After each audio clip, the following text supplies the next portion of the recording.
The sound of champagne glasses clinking bounced around the dimly lit restaurant. In the background, some smooth jazz played, mixing with the low chatter of couples wrapped up in their own little bubbles. But me? My whole damn world had already crashed and burned.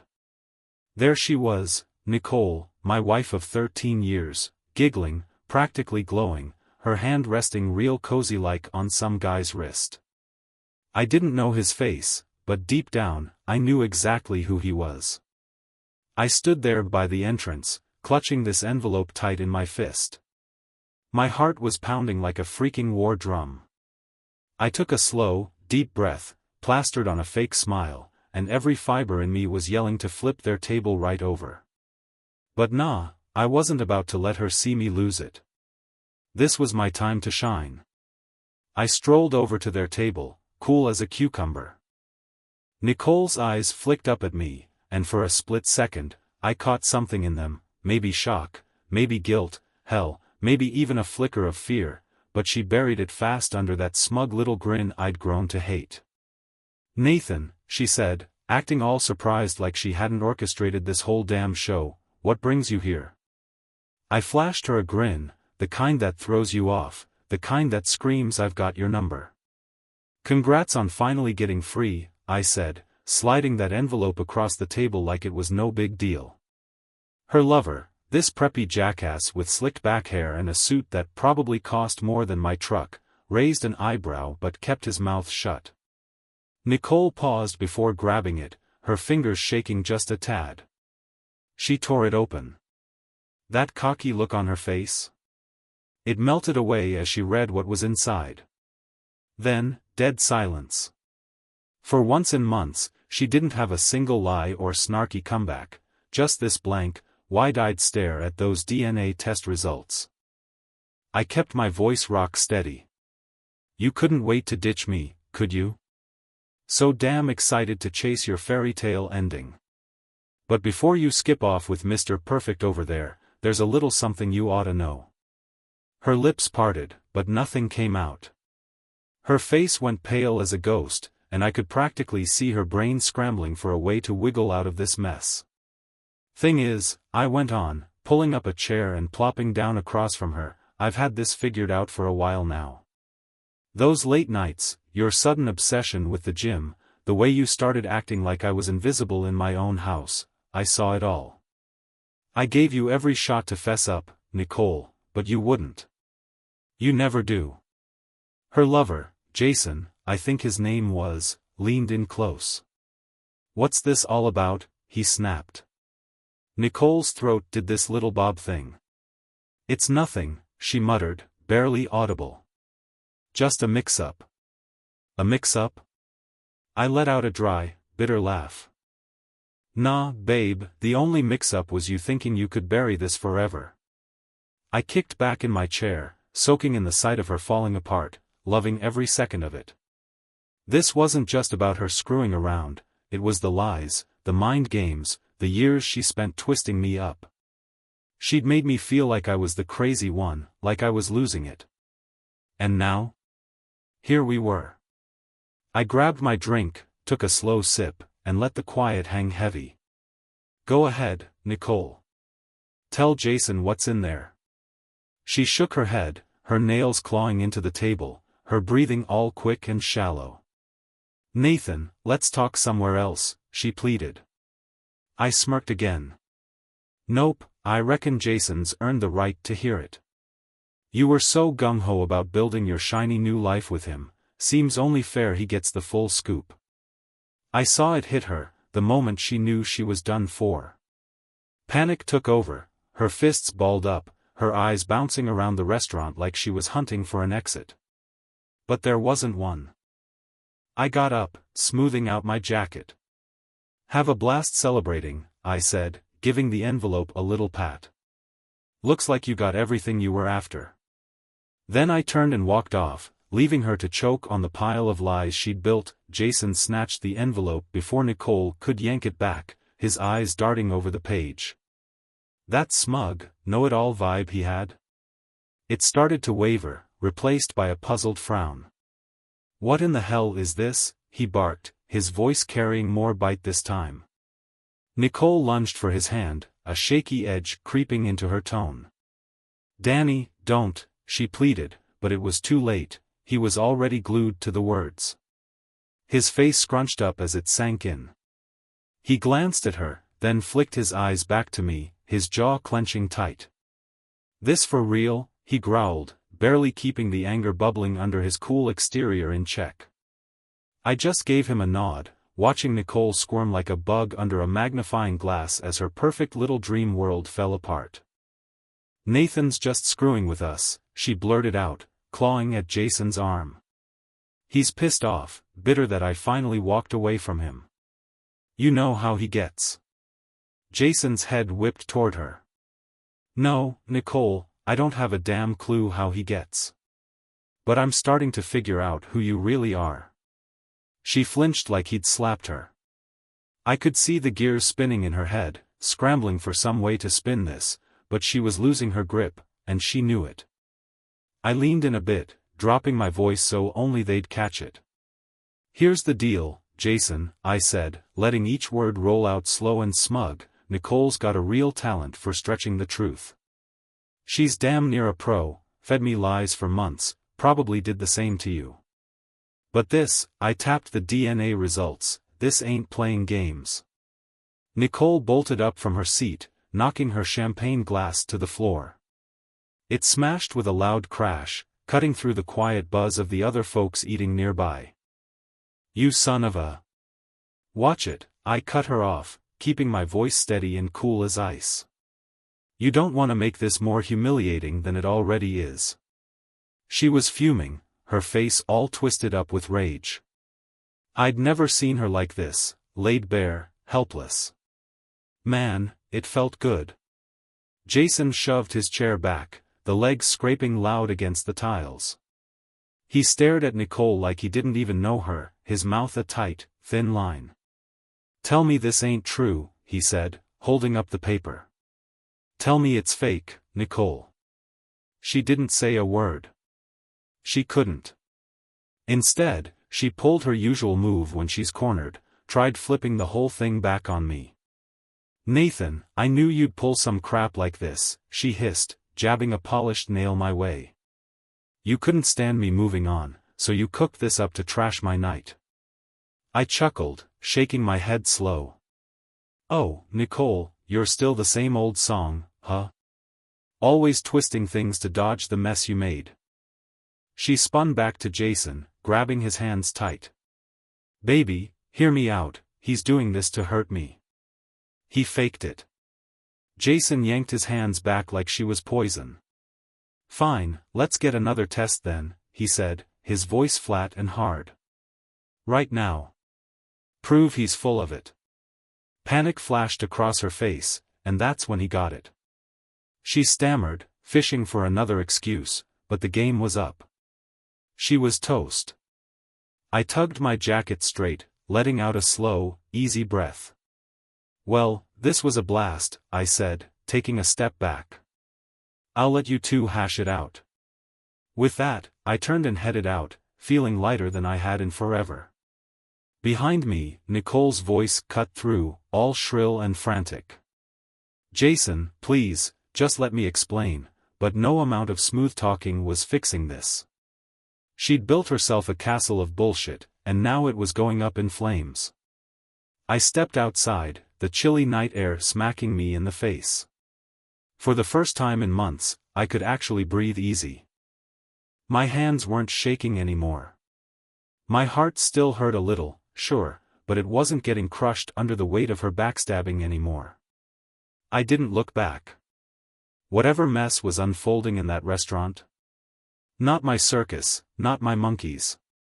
Nicole could spin her yarns, cry her crocodile tears, talk till she's blue in the face, but the truth was out now, and the truth has a nasty habit of tearing everything down. As I hit the sidewalk, my phone started buzzing in my pocket like an angry bee.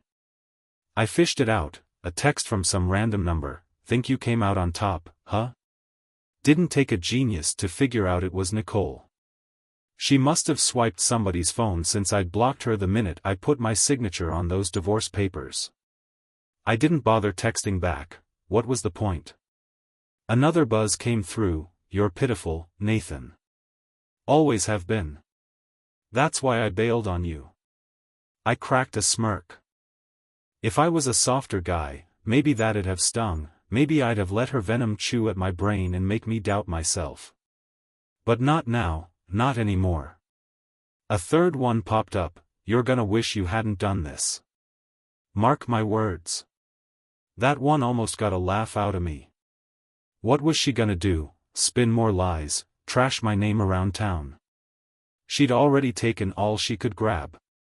I shoved my phone back in my pocket and kept strolling toward my car. Then, out of the corner of my eye, I spotted somebody stepping out of the restaurant, Jason. He was just standing there on the curb, phone in hand, staring at it like he was trying to crack some kind of code. I couldn't help myself, curiosity kicked in. I leaned up against my car, keeping an eye on him.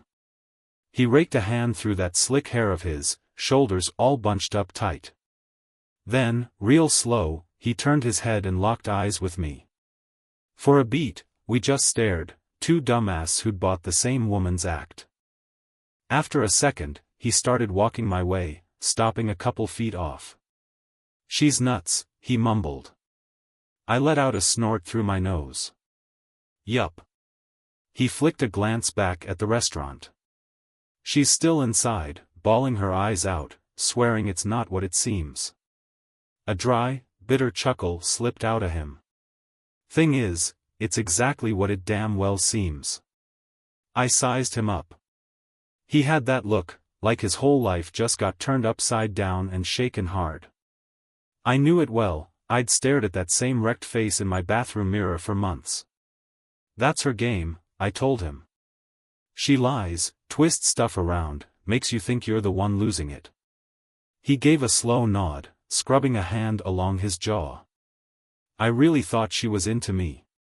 I shrugged one shoulder. Same here, man.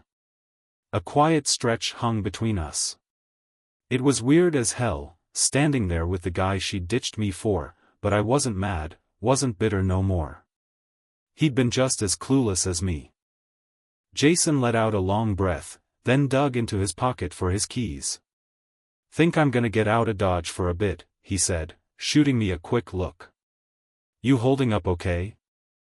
I mulled it over, and for the first time in forever, I actually was. Yeah, I said. I'm good. He tipped his head in a little nod, then headed for his car.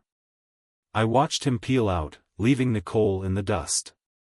I climbed into my own ride and fired it up, no looking back, no second guessing, just a clean cut from the woman who'd spent 13 years turning my life into a damn soap opera. As I pulled onto the streetlights zipped by, throwing long shadows across the city. My head should have been spinning, replaying every lie, every excuse she'd shoveled my way over the years, but nah, it was blank. Just this odd, empty calm. I'd figured for months that when this day hit, I'd be a mess, pissed off, broken, wandering lost. But driving through those quiet streets now, all I felt was free. Then my phone rang. I glanced at the screen, unknown number. Didn't need 3 guesses to know who. I let it ring out. A minute later, another call, then a text, pick up the damn phone. I sighed, squeezing the steering wheel harder. Should have kept driving, ignored her, let her stew in her own crap. But some dumb part of me, the part itching to see how far she'd sink, pushed me to hit answer. The second the call connected, her voice screeched through like a fork on a plate. You think this is a joke, Nathan? She snarled, breathing all heavy and ragged. Making a fool of me in front of everybody, was that your big payback scheme? I kept my eyes on the road, my tone flat as pavement. Nope, Nicole. That was just the truth finally running you down. She let out this harsh, biting laugh, but it wasn't funny, just pure poison dripping through the phone. You were always such a small-minded jerk, Nathan. You knew our marriage was dead in the water. You saw I wasn't happy, and instead of dealing with it like a grown-up, you pull this sad little trick. I gritted my teeth hard. Oh, and sneaking around behind my back for months, that's your idea of acting grown-up? Dead air hit me, just her ragged breathing hissing through the line. Then her tone softened, almost begging, "Look, Nathan, hear me out. I screwed up, all right? I got tangled in something stupid and couldn't figure out how to cut it off. But you didn't have to hit me like this. Not this way." I shook my head, even though she couldn't see it. "You don't get it, Nicole. I lost count of how many times I tried to buy your excuses, how often I convinced myself I was just imagining things, being too suspicious. But in my gut, I knew the truth all along. I just didn't want to face it." She sniffled. Was she seriously crying now? "You never got it, Nathan. You didn't even try to figure me out. You just let everything crumble." My knuckles whitened around the steering wheel. "Nah, Nicole. You torched it all." Another quiet stretch hung there, then her voice dropped to a whisper, barely audible. "So that's it? You're just walking away?" I let out a slow breath. "I checked out ages ago. Tonight just made it real."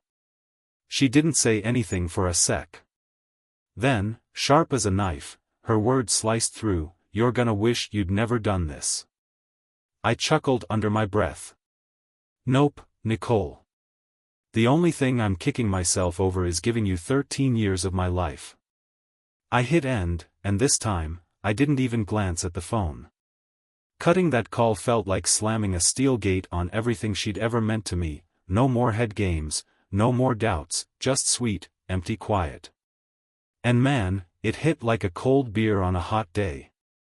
The city sprawled out in front of me, deserted streets and blinking lights showing me the way home. Home didn't feel like the right label anymore, though. That house, the bed we'd shared, the life I'd built with her, it all seemed stained now, like some haunted spot where echoes of my own dumb mistakes still bounced around. I rolled into the driveway and shut off the engine. For a minute, I just sat there, eyeballing the front door, wondering if I even wanted to step foot inside. Then, out of the corner of my eye, I caught something, a shadow shifting near the porch.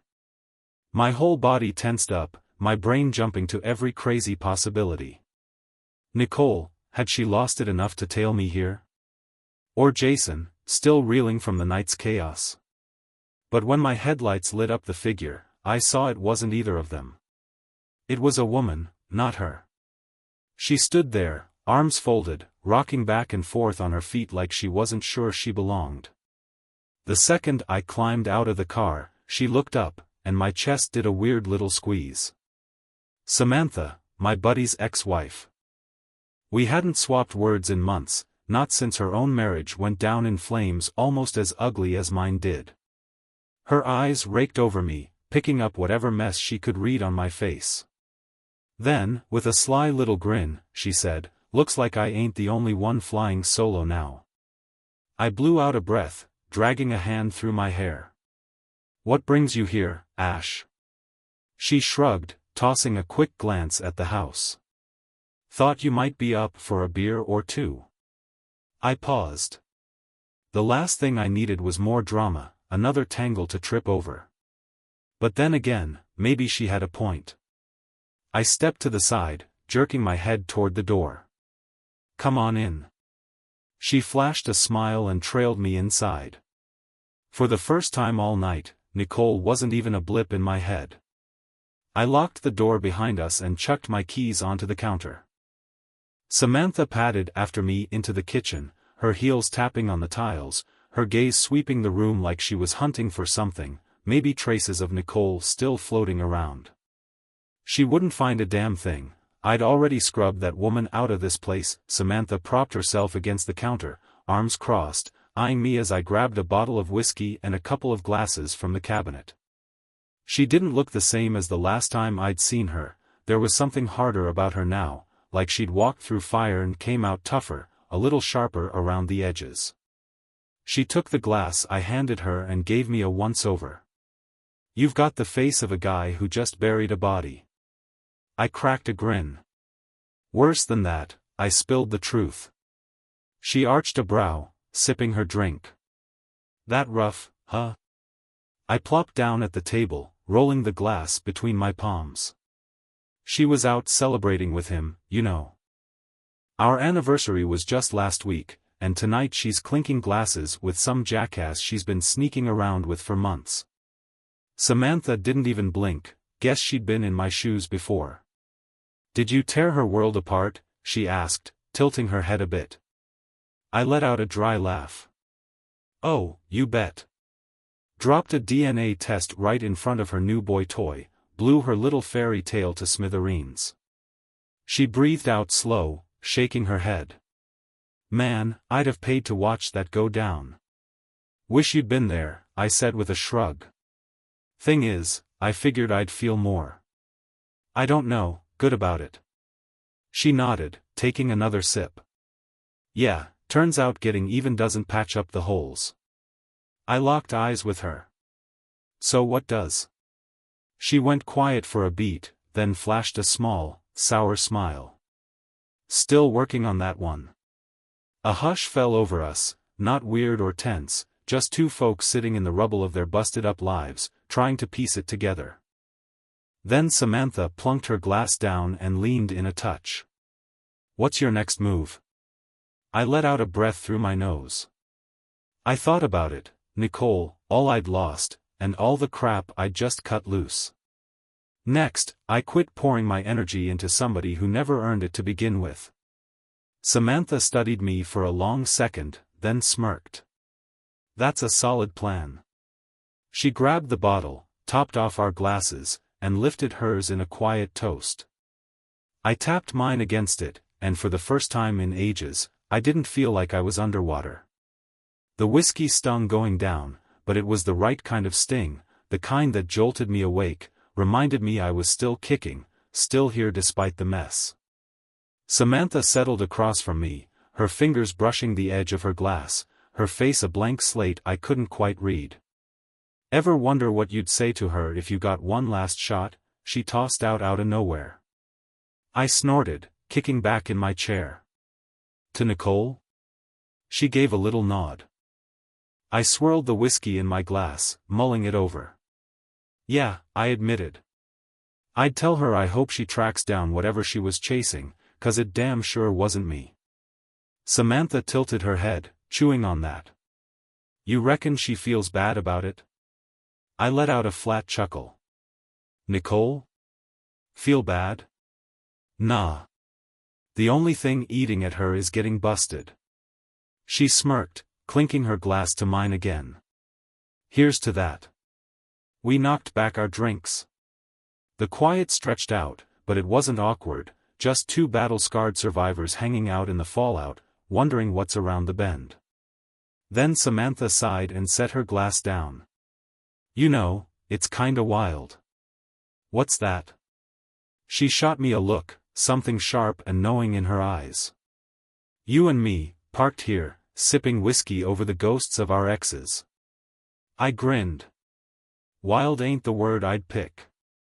Her mouth twitched into something short of a real smile. Yeah, guess not. She got up, drifting over to the sink, running her fingers along the counter like she was checking if it was solid. This place doesn't feel the same without her around, she said under her breath. I let out a breath. Feels a hell of a lot better, though. Samantha spun around, arms folded, her gaze cutting through me. So what's the play, Nathan? You gonna turn into one of those grumpy divorced guys who spends the next half-decade griping about how she trashed your life? I smirked. Nope. She's not getting another minute of my headspace. Samantha stared at me for a good long while, then gave a nod like she approved. Smart move. 'Cause if there's one thing I've picked up from this whole mess, she stepped in closer, dropping her voice a notch. Folks like them don't get to squat in our brains for free. I leaned in a bit, meeting her gaze head-on. So what's the payoff for people like you and me? She didn't flinch. A clean slate. Right then, something clicked in the room, nothing big, just a shift. It wasn't only about swapping war stories anymore, there was a spark there, something we weren't ready to slap a label on. Samantha let out a slow breath and reached for her jacket. I oughta head out. I got to my feet, nodding. You good to go? She paused, just for a heartbeat. Yeah. I walked her to the door. She spun around before stepping outside, locking eyes with me one more time. You're gonna pull through, Nathan. I tipped my head. Same goes for you, Ash.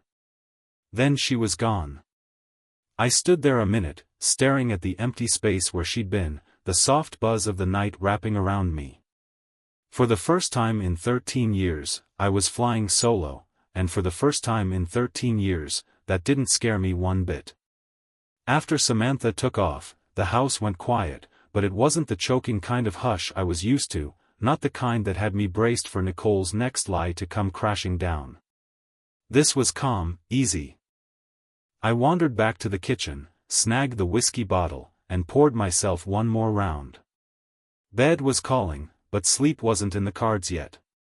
My head wasn't spinning out of control, it was finally settling, gluing itself back together after being smashed to bits for so long. I took a slow pull from the glass and leaned against the counter. Then, like the universe wasn't done screwing with me, my phone buzzed again. I ignored it at first, figured it was Nicole, no doubt, but curiosity won out. I flipped it over. You think you're rid of me? Guess again. I snorted, shaking my head. Typical, she wasn't letting go, not 'cause she cared, not 'cause she wanted me back, but 'cause control was her drug, and she'd lost her fix tonight. That had her rattled. I flipped the phone face down and took another sip. Let her text all she wanted. Let her yell into the dark. I was done responding, not now, not ever. Come morning, I woke up feeling lighter, not fixed, not like some miracle cure, but unburdened. I rolled out of bed without that old familiar anvil sitting on my chest, no sinking feeling, no doubting myself. I hit the shower, brewed some coffee, and parked myself on the back porch, letting the crisp morning air sweep away the last scraps of last night. Then my phone went off again.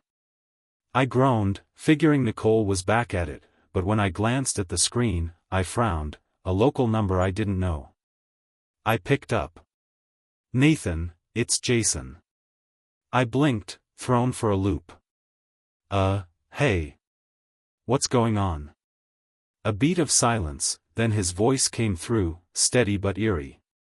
We gotta talk. Something in how he said it twisted my gut. I sat up straighter. What's up? Another pause, then he dropped a line that turned my blood to ice. It's about Nicole. I tightened my grip on the phone, my pulse kicking up a notch. What about her? Jason let out a heavy, worn-out breath. She rolled up to my place last night after you took off. I scrubbed a hand down my face. Yeah, figures. Let me guess, she fed you a sob story, said I set you up, faked the whole thing, tried to get you to feel bad for her? Yeah, he said, that's how it started. His tone shifted, and I straightened up even more. But then, a long quiet stretched out, then he added, low, then she flipped her lid. I furrowed my brow. Flipped her lid how? Jason stalled, like he was weighing what to spill. She was hammered, pissed as hell, started chucking stuff around, screaming about how you wrecked her life, how she deserved way better. She wouldn't get out of there. My neighbors ended up dialing the cops.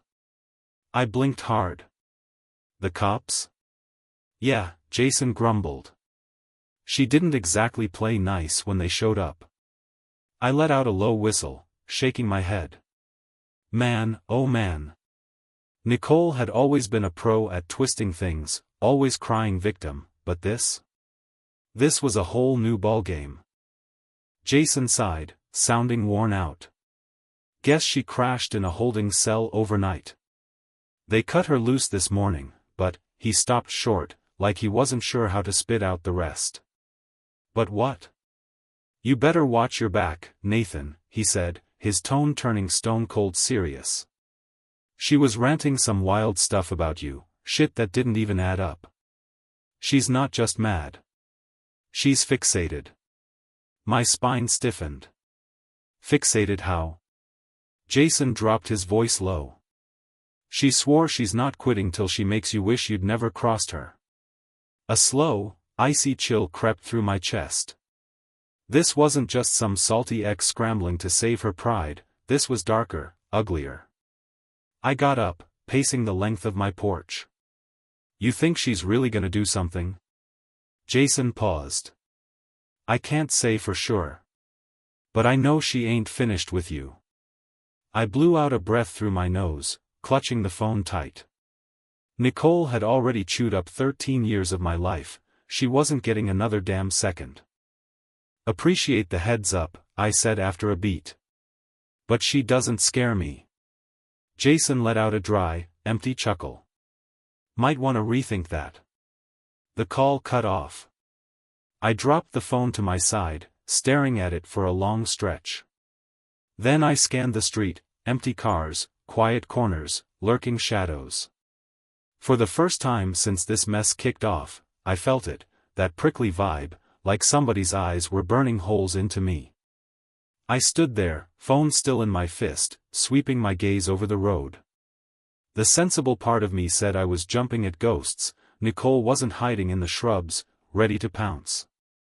But after Jason's warning, that uneasy feeling gnawed at me like a slow drip of acid. I sucked in a deep breath and made myself head back inside. No way was I letting her worm into my head again, not after all this.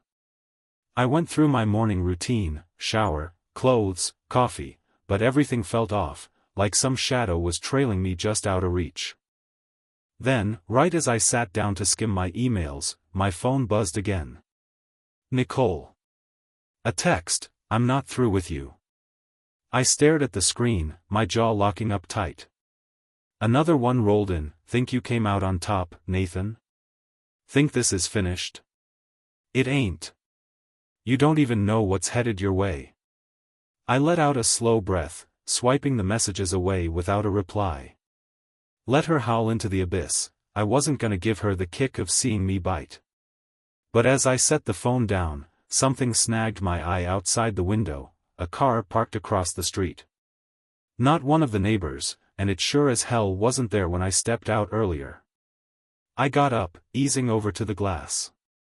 Dark paint, tinted windows, engine dead, just sitting there, staring back. My finger twitched toward my phone, but I held off. Dialing the cops would make me look like a nutcase, and maybe I was losing it. Maybe it was just some random ride. But after Jason's heads up and those texts, I wasn't buying happy accidents anymore. I snagged my keys and strolled out the front door, keeping it cool, acting like I didn't even clock the car. I sauntered down the driveway, pretending to check my mailbox, empty. Then, just as I turned back, the engine growled awake, and the car peeled out. I watched it vanish down the road, my heart thumping like a drum. Nicole. This wasn't the end, it was the damn starting line. I stood there, eyeballing the empty street long after the car was gone. My gut screamed what my head already knew, this wasn't chance. This was her, or somebody she'd roped in. I let out a sharp breath and headed back inside, locking the door with a click. My hand stayed steady, but my mind was churning like a storm, she was cranking it up a notch. She'd lost her hold on the story, lost her claws in me, and now she was flailing, clawing to snatch back control the only way she knew, by twisting things and throwing threats. But I wasn't that same chump who'd swallowed her crap for years. I dropped into a chair at the kitchen table, my fingers tapping a restless beat on the wood. I had to stay a step ahead. I unlocked my phone, scrolled through my contacts, and landed on the one I needed, Detective Callahan. We weren't buddies or anything, but our paths had crossed a while back when my pal Alex was slugging through his own divorce from a woman who thought splitting up meant stripping him bare. I punched the call button. It rang twice before a gravelly voice picked up. Callahan. Nathan Carter here, I said. I could use some pointers. A beat of quiet. Nicole? Yeah, she's finally cracked. Or something like that. Lay it out. I spilled it all, Jason's heads up, the creepy texts, that car lurking outside. Callahan didn't cut in once, just soaked it up, and when I wrapped up, he let out a tired sigh. She's not just steamed, he said. She's coming apart at the seams. I raked a hand through my hair. Tell me something I don't know. Here's my 2 cents, keep a record of every damn thing. Every text, every call, every oddball moment that pops up. If she keeps this up, we've got the makings of a harassment charge. I gave a nod he couldn't see. What if she takes it up a notch? Then we'll have enough to slap a restraining order on her before she pulls something really dumb. My jaw tightened. She's already crossed that line. Then don't let her drag you down to her level with some boneheaded move of your own. I blew out a breath. Fair enough. Good. Keep me in the loop. The line went dead. I set my phone down, staring at it like it might bite me. Nicole was itching for me to snap, she wanted me to lose it, to blow up, to feed whatever warped scheme she was cooking. I wasn't handing her that win. But I'd be damn ready when she came swinging. The next few days dragged by, thick with tension. Nicole hadn't hit me up again, no calls, no texts, but I wasn't dumb enough to think she'd wave the white flag. That quiet wasn't her giving in, it was her plotting. She was biding her time, scheming her next jab. I followed Callahan's advice, jotting down every little thing, every strange car that lingered near my place, every unknown number that buzzed me, every itch that felt wrong. Then, 3 nights later, the real punch landed. I was out cold when a sharp crash of glass jolted me awake. My body kicked into gear before my head could catch up. I rolled out of bed, snagged the baseball bat by my nightstand, my pulse pounding like a jackhammer. Another loud thud, something big smashing downstairs. I moved quick, keeping my steps silent as I edged toward the stairs. The living room light was on, somebody'd flipped it. And there she was, Nicole, standing smack in the middle of my house, barefoot, her eyes blazing like a wild animal's. A busted lamp sprawled at her feet, glass glinting in the faint glow. My grip on the bat tightened. What the hell are you doing here? She spun to face me, and for the first time since this whole mess kicked off, I saw it, she wasn't just pissed, she was off the rails. You trashed my life, she hissed, her voice barely above a whisper that I let out a quick, sharp laugh, but there wasn't a damn thing funny about it. You for real right now? You think you can just stroll away, she snarled, closing the gap between us. You think you can shame me, tear it all down, and go on like it's no big deal? I'm damn sure I can, I shot back, my voice flat as a board. Her face contorted, all rage and venom. You don't get to come out on top, Nathan. You don't have the right. She came at me fast. I sidestepped before she could get her hands on me, holding the bat up like a shield. Nicole, get the hell out of my house. She let out this cracked, empty laugh. Oh yeah? What are you gonna do, take a swing at me? Be that kinda man? I shook my head slow. Nope. But the cops'll haul you outta here kicking and screaming if you don't bounce right now. Something flashed in her eyes, maybe it clicked that she was boxed in, powerless here. Then, just like that, the fire in her fizzled out. She blew out a hard breath, shaking her head like she couldn't believe it. I loved you, Nathan, she said, voice low. I locked eyes with her, keeping my tone steady and final. Nah, Nicole. You loved calling the shots. Her jaw tightened up. For a split second, I braced for her to try something wild again, but then she spun around, charging for the door. She stopped right at the edge, her hand clamped on the frame. This ain't done, she muttered under her breath. I didn't say a word. Just stood there, watching her disappear into the dark. I turned the lock behind her, and this time, I knew she wasn't coming back through that door. Getting the restraining order was a breeze after that. Callahan took care of the heavy lifting, and in a few days, Nicole was legally barred from getting anywhere near me. Jason? He hightailed it out of town, wanted a clean break someplace where her shadow couldn't touch him. I got that, no question. Me, though? I was finally cut loose, no more lies tangling me up, no more mind games, no more pouring my days into somebody who never earned a damn second of it. And for the first time in 13 years, I wasn't just getting by, I was actually alive.